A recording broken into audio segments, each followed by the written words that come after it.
नमस्कार सभी को, कैसे हैं आप सब बताइए। और ये जो है आज पिछले वीडियो में हमने स्वपोषी पोषण के बारे में पूरा डिटेल जाने थे। इसके बाद हम लोग आज परपोषी पोषण के बारे में जानेंगे, लेकिन स्वपोषी पोषण में कुछ बातें और बाकी रह गया था जो हम बताने का कोशिश करेंगे। सर बाकी क्या रह गया था, ये बात ये था कि हम बात करेंगे जो बात करते हैं जो प्रकाश संश्लेषण है, प्रकाश संश्लेषण है, प्रकाश संश्लेषण के दौरान होने वाली घटनाएं। जब प्रकाश संश्लेषण होता है उस समय कौन कौन सा रासायनिक अभिक्रियाएं होती है, कौन कौन सी घटनाएं होती है, उनके बारे में हम लोग बात करेंगे। दोस्तों यदि प्रकाश संश्लेषण का बात करें उस समय में जो घटनाएं होती है वो मुख्य रूप से 3 घटनाएं होती है। प्रकाश संश्लेषण के दौरान कितने 3 घटनाएं होते हैं, यानी हम ये कह सकते हैं प्रकाश संश्लेषण के दौरान 3 अभिक्रियाएं होती है, 3 अभिक्रियाएं होती है। प्रकाश संश्लेषण के दौरान कितने 3 अभिक्रियाएं होती है, ये बात आपको ध्यान में रखना है। कितने अभिक्रियाएं होती है, 3 अभिक्रियाएं होती है, ये बात आपको ध्यान में रखना है। सबसे पहले क्या होगा, सूर्य प्रकाश का अवशोषण होगा। सूर्य प्रकाश का क्या होगा, अवशोषण होगा। सबसे पहला क्या होगा बताइए, सबसे पहला होगा सूर्य प्रकाश का अवशोषण। सूर्य प्रकाश का अवशोषण यानी सूर्य के विकिरण ऊर्जा को क्या बोलेंगे, सूर्य के विकिरण ऊर्जा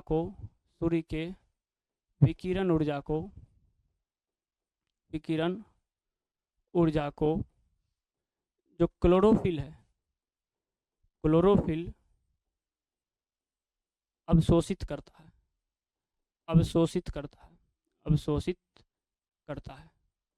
यानी ये हुआ हमारा पहला घटना। प्रकाश संश्लेषण के दौरान पहला घटना क्या होता है, सूर्य के विकिरण ऊर्जा को क्लोरोफिल क्या करता है, अवशोषित करता है। अवशोषित करके क्या करता है, रासायनिक ऊर्जा में बदल देता है। अवशोषित करता है तथा रासायनिक ऊर्जा में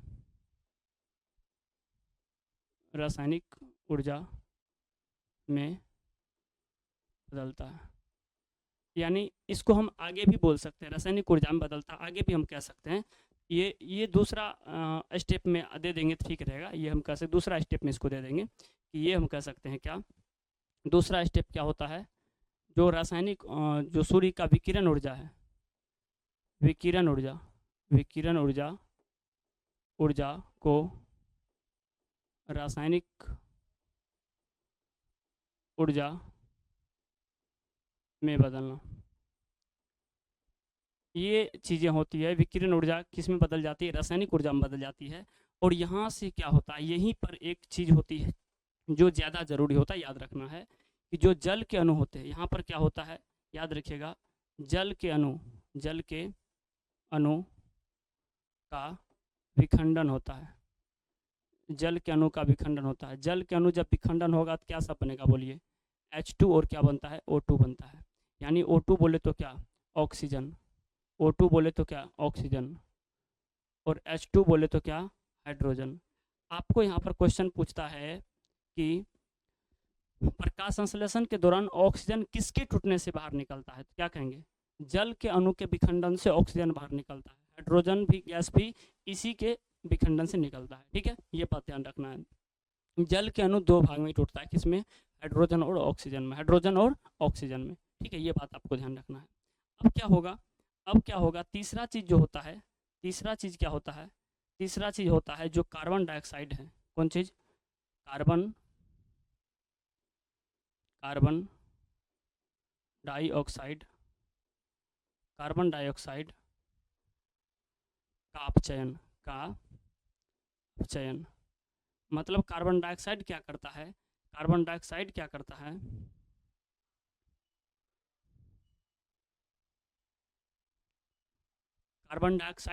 है, अपचयित होकर, कार्बन डाइऑक्साइड अपचयित होकर क्या बनता है, ग्लूकोज बनाता है। यानी कार्बोहाइड्रेट बनाता है। क्या बनाता है, कार्बोहाइड्रेट। यानी अपचयित होकर क्या बनाता है, कार्बोहाइड्रेट बनाता है, यानी ग्लूकोज बनाता है। यही पौधे का क्या है, अंतिम उत्पाद है। यही क्या है, अंतिम उत्पाद है। यानी उत्पाद के रूप में पेड़ पौधा क्या बनाता है, क्या कहिएगा, ग्लूकोज बनाता है, जिसका वो सेवन करता है, जिससे वृद्धि विकास करवाता है। तो ये चीज़ें प्रकाश संश्लेषण के दौरान होती है। ठीक है, ये चीज़ें। दूसरा एक चीज़ और आपको ध्यान में रखना है, आपको पता है कि सभी पौधे क्या करते हैं, सभी पौधे की जो पत्तियां होती है, पत्तियां जो होती है, पत्तियां का यदि बात करें,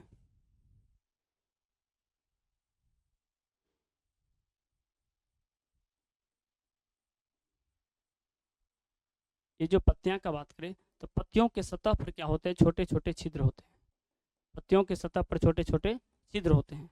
ये जो छोटे छोटे छिद्र होते हैं, इसी छिद्र को हम लोग क्या कहते हैं, रंध्र कहते हैं। याद रखिएगा, क्या कहते हैं, रंध्र कहते हैं। इसी छोटे छोटे छिद्र को क्या कहते हैं, रंध्र क्या कहते हैं, एस्टोमेटा कहते हैं। एस्टोमेटा। आपको क्वेश्चन पूछता है एस्टोमेटा क्या है, तो क्या कहिएगा, पत्तियों के सतह पर, क्या कहेंगे, पत्तियों के सतह पर, पत्तियों के सतह पर पाए जाने वाले छोटे छोटे छिद्र। पत्तियों की सतह पर पाए जाने वाले छोटे छोटे छिद्र क्या है, एस्टोमेटा है। अच्छा, आपको पूछ देगा एस्टोमेटा जो होता है, एस्टोमेटा का कार्य क्या है, एस्टोमेटा का कार्य, इसका मेनली दो कार्य है। एस्टोमेटा का कितने कार्य है, दो कार्य है। पहला O2 तथा CO2 का आदान प्रदान, मतलब O2 बाहर जाता है, CO2 अंदर आता है। ये किस होके जाता है, एस्टोमेटा के होकर ही जाता है। ये बात हो गया। दूसरा कार्य जो होता है, दूसरा होता है वाष्पोत्सर्जन। वाष्पोत्सर्जन मतलब हुआ वाष्प का बाहर निकलना, वाष्प का बाहर निकलना। पत्तियों के सतह यानी एस्टोमेटा से क्या होता है, जल वाष्प के रूप में बाहर निकलता है, उसी को हम लोग क्या कहते हैं, वाष्पोत्सर्जन कहते हैं। तो ये दो काम किसका है, एस्टोमेटा का है।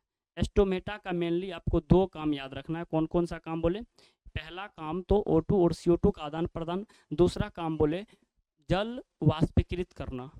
ठीक है, ये दो काम है। पत्तियों के सतह पर छोटे छोटे छिद्र क्या होते हैं, एस्टोमेटा होते हैं।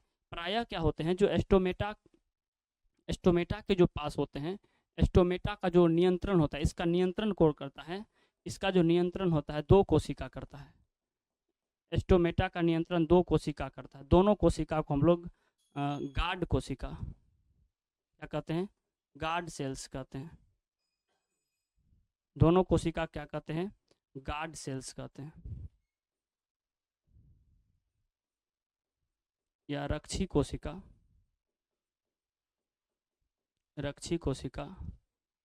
या गार्ड कोशिका कहते हैं, है ना। ये ध्यान रखिएगा, ये जो नियंत्रण करता है कौन करता है, गार्ड कोशिका करता है। कौन सा, गार्ड कोशिका करता है। ठीक है, याद रखिएगा, गार्ड कोशिका द्वारा नियंत्रण होता है। किसका नियंत्रण होता है, एस्टोमेटा का, खुलना और बंद होना। यानी हम ये कह सकते हैं, ऐसे कई जगह पर फिगर भी आपको देखने को मिल जाएगा।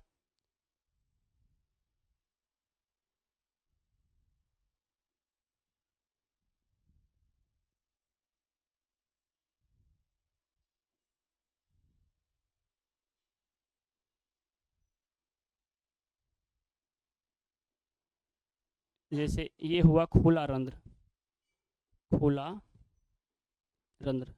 एस्टोमेटा जब खुला रहता तो इस तरह से, फिर ये सट जाएगा तो बंद रंध्र होता है। तो ये होता है कौन सा, गार्ड कोशिका। ये क्या होता है, गार्ड कोशिका। ठीक है, तो ये आप ध्यान रखिएगा, गार्ड कोशिका। तो पत्तियों के सतह पर जो छोटे छोटे छिद्र होगा उसको क्या कहेंगे, एस्टोमेटा कहेंगे। उसका कंट्रोल किसके हाथों होता है, गार्ड कोशिका गार्ड कोशिका का हाथों होता है। एस्टोमेटा का दो कार्य होता है, बताइए जल्दी जल्दी कौन कौन कार्य होता है। एस्टोमेटा का दो कार्य कौन कौन होता है, तो कहेंगे एस्टोमेटा का दो कार्य होता है, O2 CO2 का आदान प्रदान, और दूसरा क्या होता है, वाष्पोत्सर्जन। ठीक है, इतना बात ध्यान रहेगा आपको। दूसरा क्या होता है, वाष्पोत्सर्जन। ठीक है, चलिए।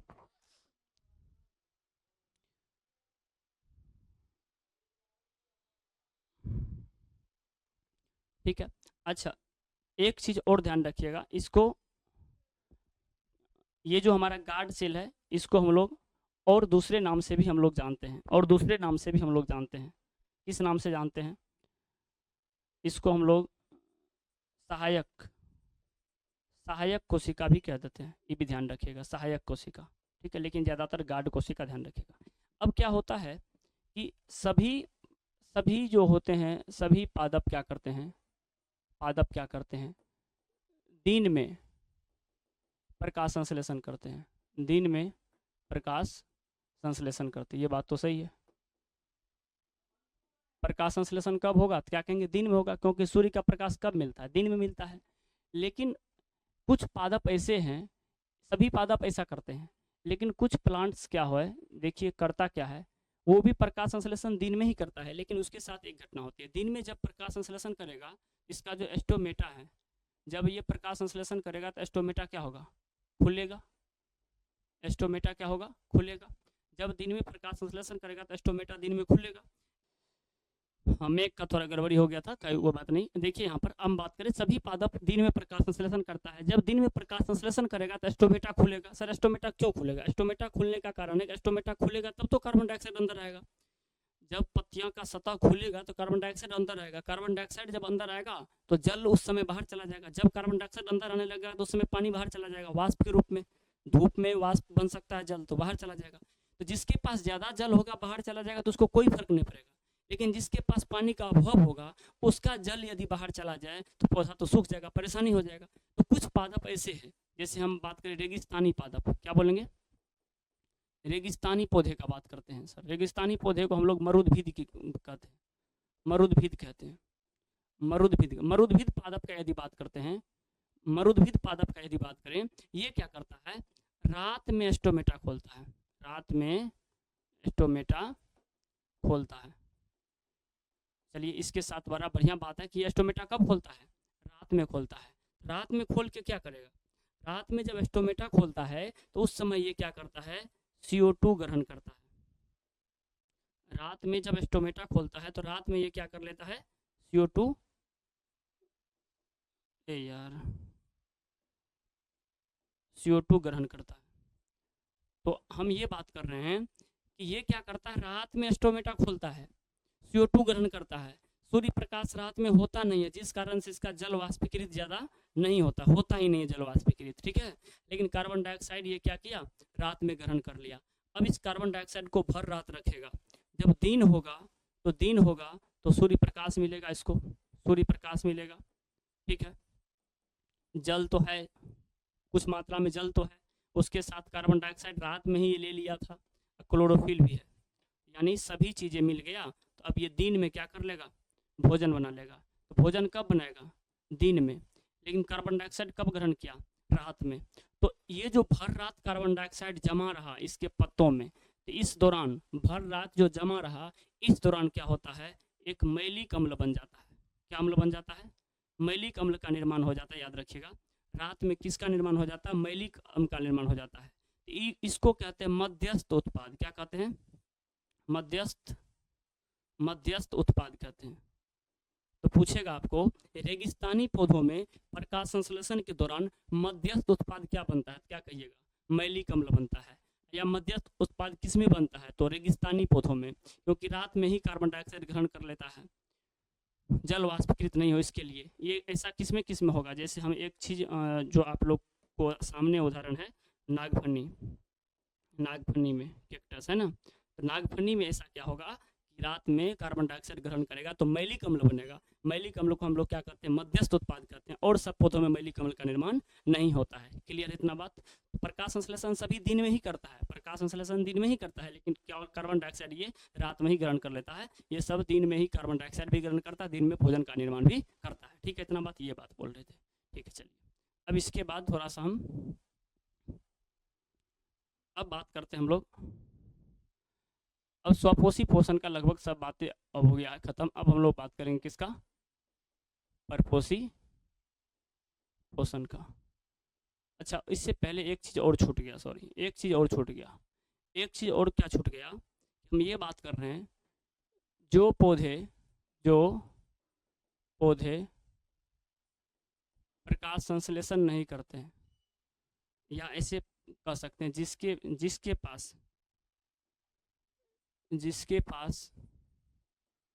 जिसके पास क्लोरोफिल, पर्णहरित नहीं होते हैं, पर्णहरित नहीं होते हैं, उसे हम लोग दो भागों में बांटते हैं, दो भागों में बांटते हैं।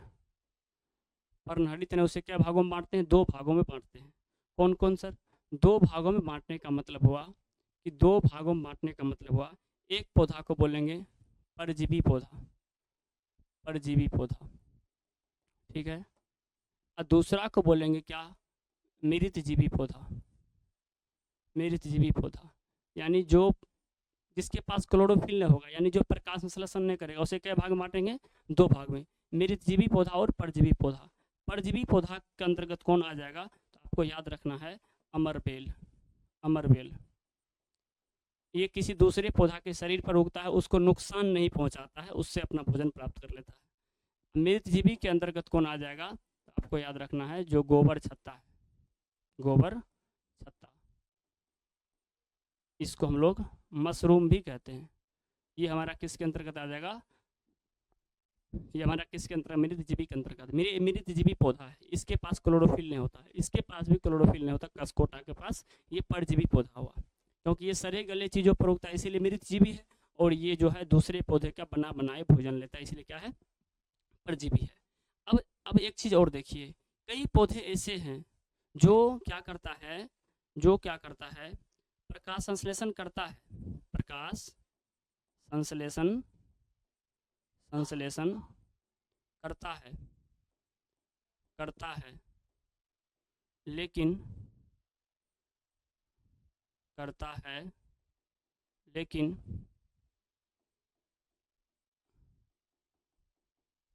नाइट्रोजन की पूर्ति के लिए, नाइट्रोजन की पूर्ति के लिए, नाइट्रोजन जब उसको पूर्ति नहीं होगा, प्रकाश संश्लेषण करके भोजन निर्माण तो करेगा, लेकिन नाइट्रोजन भी तो चाहिए पौधे को। नाइट्रोजन जब जिसको नहीं मिलता है, नाइट्रोजन की पूर्ति के लिए कीट को खाता है, कीट को खाता है, कीट को खाता है, तो उसे हम लोग क्या कहेंगे बताइए?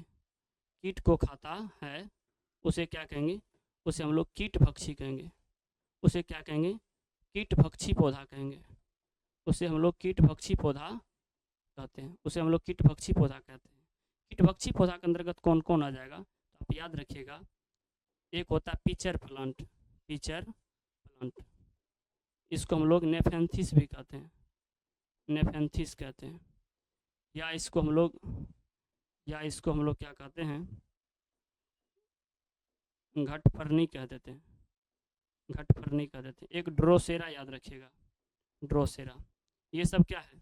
कीट भक्षी पौधा है, यानी नाइट्रोजन की पूर्ति के लिए कीट का भक्षण करता है, तो ये कीट भक्षी है, लेकिन प्रकाश संश्लेषण करता है, ये बात आपको ध्यान में रखना है, ठीक है। चलिए अब हम लोग दूसरा बात करेंगे, दूसरा बात करेंगे परपोषी, परपोषी पोषण का, परपोषी पोषण का, ठीक है।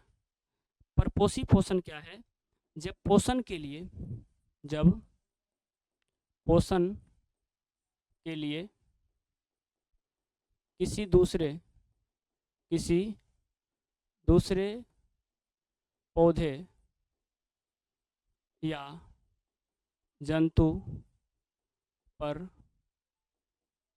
आश्रित, किसी दूसरे जंतु या पौधे पर क्या होते हैं? आश्रित रहते हैं, उसे क्या कहते हैं? परपोषी पोषण कहते हैं, परपोषी पोषण कहते हैं। ये कह सकते हैं पोषण की वह विधि जिसमें अपना पोषण किसी दूसरे जीव जंतु से प्राप्त कर, उसको क्या बोलते हैं? परपोषी पोषण कहते हैं। आपको याद रखना, परपोषी पोषण 3 प्रकार के होते हैं। बोलिए, परपोषी पोषण 3 प्रकार के होते हैं, 3 प्रकार के होते हैं। परपोषी पोषण 3 प्रकार के होते हैं, ये बात आपको ध्यान में रखना है। देखिए कैसे 3 प्रकार के होते हैं। सबसे पहला बात करेंगे, कई जीव ऐसे हैं जो सड़े गले चीज़ों पर उगता है, उसको कहेंगे मृतजीवी पोषण। सड़े गले चीज़ों से अपना भोजन पोषण प्राप्त करेगा, उसको क्या बोलेंगे? मृतजीवी कहेंगे। दूसरा कहेंगे, जब किसी दूसरे के शरीर पर प्रत्यक्ष और अप्रत्यक्ष रूप से रहेगा, उसको नुकसान नहीं पहुंचाएगा, जैसे उसको मारेगा नहीं, नुकसान तो होगा ही लेकिन उसको मारेगा नहीं, उससे अपना भोजन प्राप्त कर लेगा, उसको क्या बोलेंगे? परजीवी बोलेंगे, परजीवी पोषण, परजीवी पोषण। और क्या होगा, और एक क्या होगा, जब हम कहेंगे जब ठोस या तरल पदार्थ को अपने शरीर के अंदर लेगा, पचाएगा, अपशिष्ट पदार्थ बनाएगा, मल त्याग करेगा, ऐसे पोषण को क्या कहेंगे, प्राणी सम, प्राणी सम पोषी पोषण, होलोजोइक। ठीक है, ये बात आपको ध्यान में रखना है। तो ये हमारा है जो है प्रकार। तो सबसे पहले बात करें अगर मृतजीवी पोषण का, तो इसमें क्या होगा, इस पोषण की इस विधि में क्या कहेंगे, पोषण के इस विधि में, इस विधि में, इस विधि में जीव मृत जंतु और पौधों, मृत जंतु और पौधों से घुलित कार्बनिक, घुलित कार्बनिक पदार्थ के रूप में भोजन अवशोषण करते हैं। भोजन क्या करते हैं, अवशोषण, भोजन अवशोषण करते हैं, भोजन अवशोषण करते हैं। ठीक है, इसमें क्या करते हैं, बोलिए, कहेंगे पोषण की इस विधि में जीव मृत जंतु और मरे हुए सड़े गले चीजों पर रह के कार्बन घुलित रूप से, सड़ा गला के घुलित रूप से भोजन अवशोषण करते हैं। जैसे इसके अंतर्गत क्या आ जाएगा, कुछ बैक्टीरिया आता है और आपको फंजी यानी कवक याद रखना है। बैक्टीरिया और कवक में कैसा पोषण होता है, मृत जीवी पोषण होता है, ये बात याद रखिएगा। जैसे हम यहाँ पर जो बात किए थे, इससे पहले भी जो बात किए थे गोबर छत्ता, तो हमारा क्या था, मृत जीवी ही था। तो ये बात ध्यान रखिएगा। तो मृत जीवी पोषण में क्या होता है, सड़े गले चीज़ों पर अपना भोजन प्राप्त करते हैं ना, सड़े गले चीज़ों से अपना भोजन प्राप्त कर, उसको क्या बोलते हैं, मृत जीवी पोषण करते हैं। ये बात आपको ध्यान में रखना है। ठीक है, ये बात आपको ध्यान में रखना है। ठीक है, इसमें क्या होता है, परजीवी में किसी दूसरे प्राणी के शरीर के अंदर या बाहर रह करके, दूसरे प्राणी के शरीर के अंदर या बाहर रह करके भोजन प्राप्त करते हैं और उसको नुकसान नहीं पहुंचाते हैं। इस विधि में क्या होते हैं, इस विधि में, इस विधि में किसी दूसरे प्राणी के शरीर के अंदर, शरीर के अंदर या बाहर रहकर पोषण प्राप्त करते हैं, पोषण प्राप्त करते हैं, लेकिन जिसके शरीर में रहता है उसको होस्ट यानी मेजबान कहते हैं, लेकिन होस्ट को नुकसान नहीं पहुंचाता है। मतलब ये मारता नहीं है, ये बात, नुकसान तो हो ही जाता है, होस्ट को मारता नहीं है, होस्ट को मारता नहीं है, यानी उसके शरीर में रहेगा। जैसे हम लोगों के शरीर पेट के अंदर कृमि पाया जाता है, कृमि मतलब चाली जिसको हम लोग कह देते हैं, तो वो हम लोगों के शरीर में है, हम लोगों को मारता नहीं है, बस नुकसान पहुंचाता है। तो जैसे में कौन हो जाएगा, जैसे में कृमि हो जाएगा, गोल कृमि, रिंग वर्म भी बोल देते हैं, रिंग वर्म बोल देते हैं। इसके अंतर्गत जैसे कसकोटा यानी बात किए थे अमरबेल का, वो भी इसी के अंतर्गत परजीवी पोषण के अंतर्गत उसमें आ जाएगा। जैसे जोंक है ना, लीच, ये सब इसी के अंतर्गत आ जाएगा। मच्छर, ये सब इसी के परजीवी के अंतर्गत आ जाए। ये सब किस में होगा, कौन सा पोषण होगा, परजीवी पोषण होगा। ठीक है, ये बात खटमल याद रखिएगा ये सब चीज़ें। अब ये प्राणी सम में क्या होता है, ये थोड़ा अजीब है। ये क्या है कि जो आप इसके अलावा, इन सबों के अलावा, बैक्टीरिया कवक के अलावा जितने भी जीव आपको नजर आता है, आप उसको देखिएगा कि वो भोजन को ग्रहण करता है, ग्रहण करने के बाद शरीर में पचाता है, मल त्याग करता है। तो ऐसे पोषण को हम लोग प्राणीसम पोषण कहते हैं। तो पोषण की इस विधि में, पोषण की इस विधि में, इस विधि में जीव, इस विधि में जीव भोजन को ठोस या तरल रूप में, तरल रूप में ग्रहण करता है, ग्रहण करता है और पचाता है। ग्रहण करके क्या करता है, पचाता है, फिर मल त्याग करता है, मल त्याग करता है,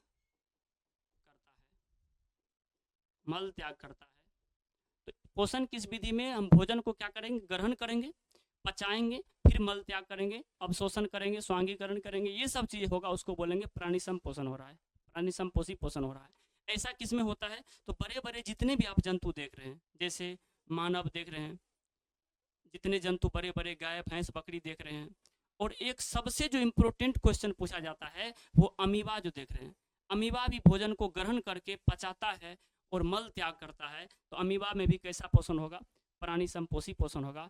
पूछ देता है क्वेश्चन, अमीबा में किस प्रकार का पोषण होता है, या अमीबा कैसी प्राणी है, तो अमीबा कैसा प्राणी है, प्राणी संपोषी प्राणी है। अमीबा कैसा प्राणी है, प्राणी संपोषी प्राणी है। तो अब हम लोग का ये चीज़ें खत्म हो गया, और ये क्वेश्चन आपको पूछ सकता है कि परपोषी पोषण क्या है, इनके प्रकारों का वर्णन करें, तो ये सब बातें आपको लिखना है।